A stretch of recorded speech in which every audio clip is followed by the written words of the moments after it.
दामोदर दास मोदी जब लंदन पहुंचते हैं और लंदन में भारतीय प्रवासियों को संबोधित करने का उन्हें अवसर मिलता है तो वहां बड़ा देख के खुशी मिली कि उन्होंने वहां कबीर साहब को याद किया, कबीर दास को याद किया, रहीम जी को याद किया। लेकिन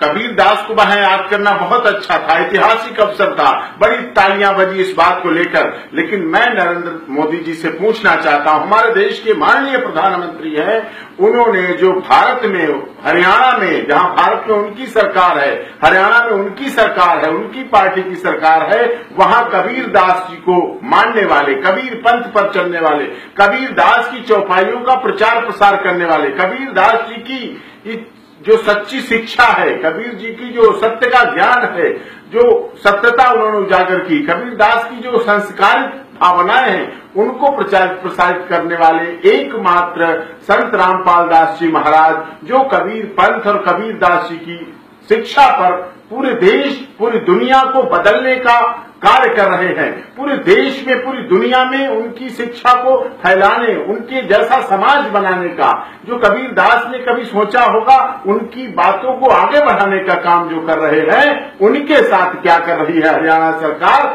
जो कबीर दास जी की सच्ची शिक्षा को फैलाने का प्रयास कर रहा था लगातार पिछले वर्षों पे, उन पर तथाकथित लोगों के इशारे पर उन पे देशद्रोह का मुकदमा लगा दिया गया। वो देशद्रोही हो गए, उन्हें देशद्रोह में बंद कर दिया। 950 लोगों पर जो कबीर दास के शिक्षा पर चल रहे थे, जो संत रामपाल दास जी के अनुयायी थे, जो सतलोक आश्रम बरवाला में केवल ये सत्य का मार्ग पर चलने की लिए प्रेरणा स्थल थे, जो सत्य के मार्ग पर चलने का कार्य कर रहे थे, उनके साथ 950 लोगों के साथ उन्हें देशद्रोह के केसों में बंद कर दिया गया। लगभग 1 वर्ष होने जा रहा है। मैं आप यहाँ सभी शिक्षाविद, सभी विद्वान, सभी श्रेष्ठ कवि, लेखक और सभी सामाजिक परिवेश में रहने वाले समाज के प्रमुख अंग, जो देश और दुनिया को दिशा देते हैं, दशा बदलने का काम करते हैं, मैं वो सबसे पूछना चाहता हूं कि आप सब नरेंद्र मोदी जी से पूछें, माननीय प्रधानमंत्री जी से पूछें कि 1 वर्ष होने जा रहा है,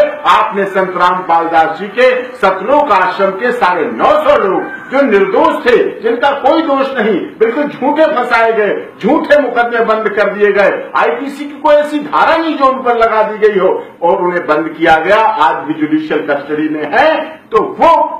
कबीर की शिक्षा को चला रहे थे। आप लंदन में कबीर जी को याद करते हैं, लेकिन हमारे देश में कबीर जी, उनके अनुयायियों, कबीर के आश्रम का क्या हाल है, उसके बारे में आपने कभी सोचा? कभी उनके मन की बात सोची? आप दुनिया में मन की बात करते हैं, लेकिन कभी उनके मन की भी बात कर लो। माननीय प्रधानमंत्री जी, उनके मन की बात आपको सुननी चाहिए, आपको सुननी पड़ेगी। अगर समय रहते नहीं सुना तो बहुत देर हो जाएगी, बहुत समय निकल जाएगा। कबीर किसी एक धर्म के नहीं थे, एक मजहब के नहीं थे, एक किसी जाति के नहीं थे, एक संप्रदाय के नहीं थे, एक क्षेत्र के नहीं थे, जो भाषा नहीं थी उनकी, वो तो सामाजिक ताना बाना बुनते थे। उनके श्लोकों में साफ तौर पे कहा गया है, ना काहू से दोस्ती, ना काहू से बैर। जब ऐसी बात है तो आप लंदन में अगर लेना चाहते हैं उनका नाम तो शौक से लीजिए, लेकिन अपने देश में भी उनके महत्व को, उनकी महत्वता को, उनके विचारों को जो फैला रहे हैं, उन पर देशद्रोह तो मत लगाइए,